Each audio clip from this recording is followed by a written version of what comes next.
Hey guys, welcome back to my channel. It's Jewel. I wanted to pop on here and do a fairly short video. I'm going to do a little project at the end here. I just want to take care of a little business first. I was happy to be able to do the giveaway the giveaway this morning, and congratulations to the winner. And we are going to be coming up on one in June as well, so check back for that. I wanted to tell you I'm going to start a Memorial Day sale, and probably, I say Monday the 17th, but I haven't gone on there yet to activate it, so I'm going to start it tomorrow. So it'll be Tuesday the 18th, and it will run till Monday the 31st, and it's going to be a goodie. It's going to be 20% off plus free shipping, and you know that shipping, especially on my big journals, that ends up usually $17 to $18 because those are heavy books and I ship them priority. So I have all price points in there, and all the way from $35 up to $175, and that's for a huge heirloom triple spine journal lap book. So check it out because there's a lot of things on there right now, and I'm probably going to be adding a couple more things as we go along. Okay, my upcoming projects. I just finished a long tutorial of making the lap book, so I'm going to do a couple of I'm probably going to be going through a couple of these at the same time. I know I want to do a junk journal insert series, so be looking for that, and I'll probably post the first one of those tomorrow. And those are going to be shorter series, and those are simply ideas of journal inserts. So that should be fun, and they'll be quick and easy, but give you lots of ideas, especially if you don't watch my videos all the way through. If you watch my videos all the way through, when I'm doing a flip through, I point out a lot of things along the way, and I also will stop and show you some of the things and how I do it, especially with the tutorials. I'm also wanted to show you some books that came in and a couple ideas of what I'm going to do with these books here in a moment at the end, and I'm going to do a little project like I said. And I'm going to do a file folder journal, which will be a simple journal, going back to using file folders because those are fun. And this one I was inspired by over there at Climbey's Creations, and to do it's an envelope, a loaded envelope journal. Of course, this will be my take on it, but I thought it was a great idea as opposed to most of my file folder folios that I do. This one's a little different, so I really enjoyed watching her, and that inspired me to do something like that. So I'm not sure what I'm going to be doing for the giveaway, but it's probably going to be something we make together on here, or maybe several items. Let me just show you this cool set I got in. This is from the 1970s, so it's not really that old, but it was the new Webster's Deluxe Desk Reference Library, and I really purchased it for the smaller sized pages. And let me put that aside. This one right here, as you can see, this is the grammar guide. So each of the books is different, and I've already gutted some of the books. This one is Fingertip Fact Finder. So these were kind of fun, but I'm going to do a series on this, and these I've emptied already. Okay, and I'm going to keep the covers intact because they're in such good shape. I'll reinforce the spine, and I'm going to make these into small little journals, and I'm going to repurpose this box, and this is going to be a really cute mini journal set when I'm done with it. And I'll probably be able to fit 4 of them in by the time I get the pockets and the ephemera in. But they're going to be basic writing journals, so it'll be a fun little set by the time we're finished with it. So stay tuned for that, because that will be a series as well. I'm going to show you some things here today. Now, I was getting low on my Edith Holden pages from my book, so I did find another one on eBay. And while I was waiting for that, I was kind of looking around for other books on there. And I got this Wildflowers of Brenton month by month, and this is not obviously not a vintage book, but I got it for the graphics or for the pictures. And what I loved about this book is it's month by month. So see, this says March and April, so I'm going to use these as journal cards and maybe as pockets in my book, and there it's a nice you know, look at the whole thing is just full of beautiful illustrations. So I thought I would share that with you because these are great to use in your journals, especially if you don't feel like printing out a graphic. And look, they're both sides, so really beautiful. So then I'll have this cover, so I'll gut this book. And I'll probably repurpose this because this is a sweet little size, and use this cover. And I don't do that a lot. I usually build my own covers, but I like to sometimes just use the top and the bottom and then make my own spine and build it up. So we will do that. Then I found this, the Country Flowers of a Victorian Lady by Fannie Robinson. And this book is not old. This is a new book, but I thought, look at this. I'm going to repurpose this too. I thought that the images in it were so lovely, and it has this calligraphy style writing at the bottom of each. So I'm going to show you how I'm going to take this whole book apart and take the guts out, because I'm going to be using all of these pages. So I'm going to show you that at the very end. If you've never deconstructed a book, you're going to watch it done here shortly.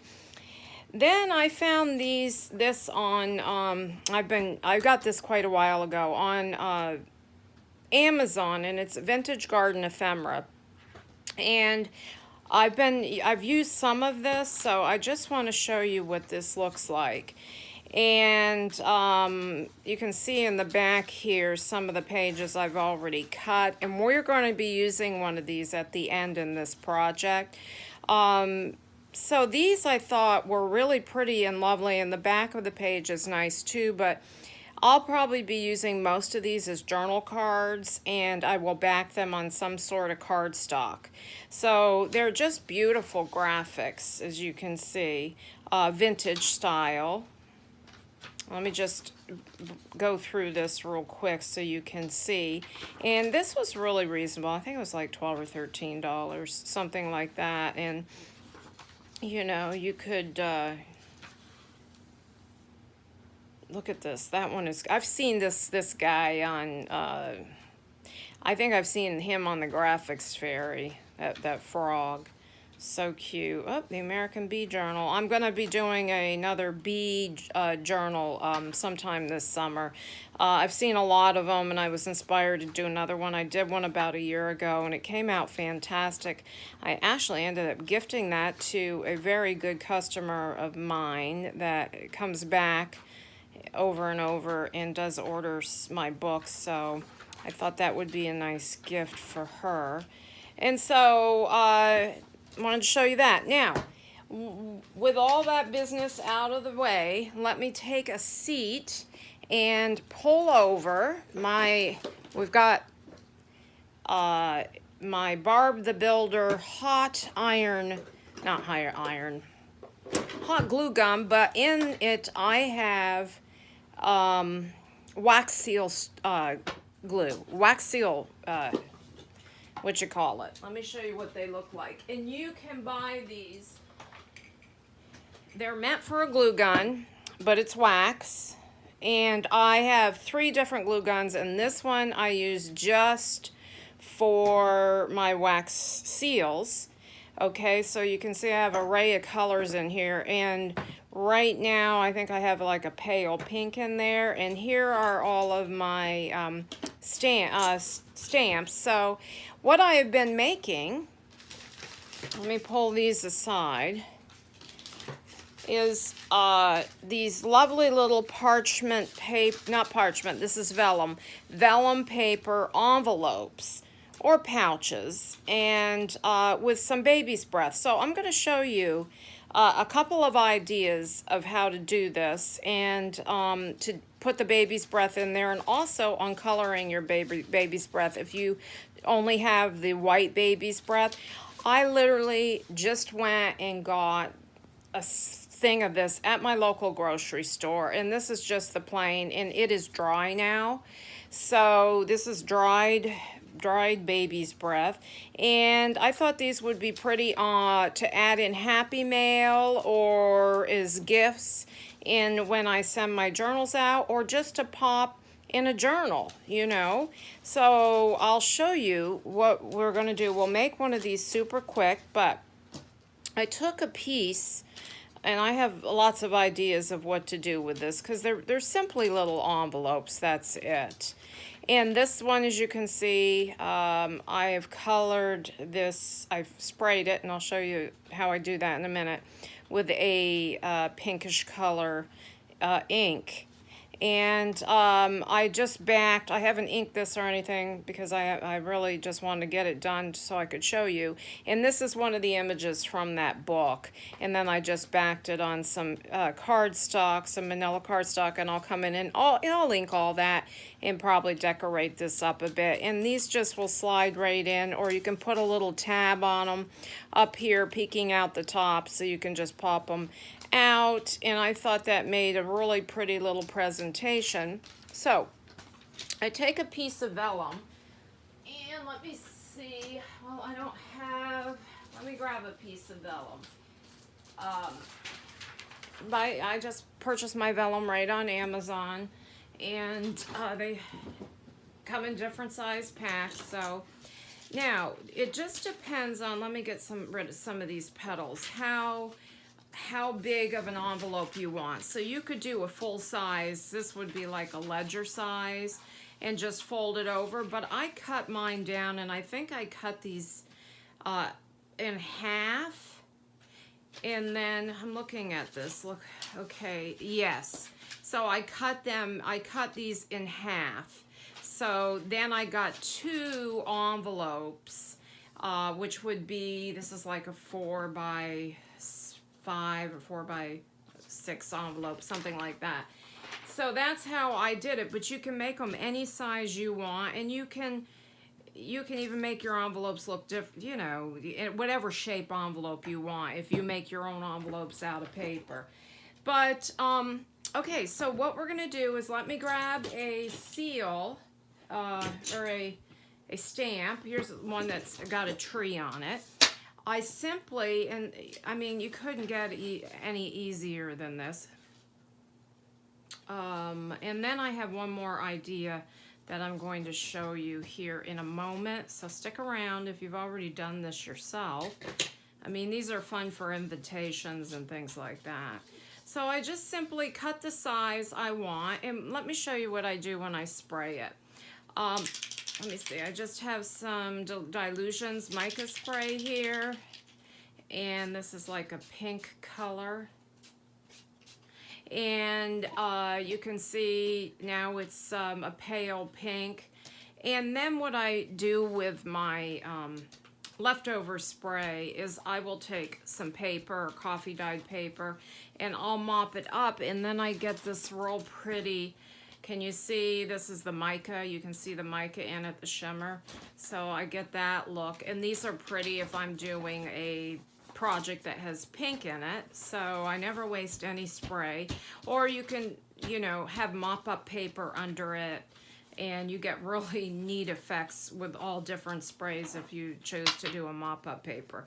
So now we've got this, and this couldn't get easier, you know, and then I've got my wax has been heating. So all you do is you squirt it, and I find this is so much easier. Whoops, I think I have to put, no, I thought it was running low on wax. Sometimes I am running low. Hold on. Let me grab another, and I like to mix colors, so I'm gonna put this one in because I'll probably make a few more of these and just get a little bit more on there. And then I let that usually sit a bit because it gets quite hot before I put this in, because sometimes the this will stick.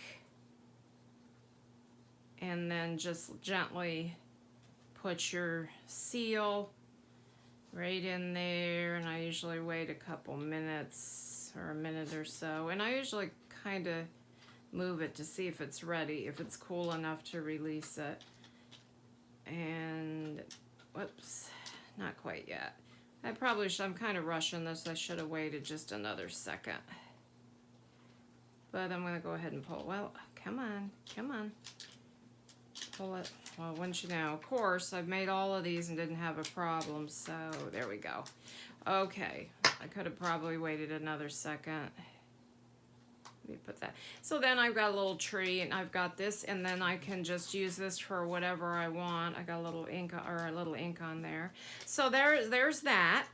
Then I did do a video on making these window pockets out of die cuts, or you can just do a square or a circle or whatever you want for your window. And I just use plain old cheap index cards from the dollar store, and I ink up one side, and I have a window there, and I will often put a piece of acetate in here, and then I can put this beautiful, actually I need one more. Hold on, I need one more. You need 3, because then you have to have a pocket. This is simple. I did do a video not that long ago on putting several of these together. So then what you would do is you have your window part, and then you could put your piece of acetate here, and then your image. This image came out of that Vintage Garden Ephemera book. And then I have the inside, and so this is like the print. So you could stop there and just have a journal card, but I have to take everything a step further, so this is a journal card pocket now. So then I would just come in and just simply stitch down the side here, stitch up here, and stitch up there. But actually I'd probably glue these pieces, these 3 pieces together. So I would glue this to that and that, or you could sew them. So you get the gist of this. So this would be a side loading pocket here now. Okay, so there's the back, here's the front, so it would load this way. And of course then I would come in and ink all around that and do all the fun stuff that we do when we decorate our journaling cards or our tags. So that's all I have for you today, guys. So I'll be back tomorrow, probably doing starting on the JJ insert series. And then the day after, I think I'm either going to start on this set, or I'm going to start on making the file folder envelope thingy, book cover loaded, I'm not sure what she called it, that I saw over and I was inspired over on Climbey's Creations. So anyways, thanks for watching and have a blessed day. See you later. Bye.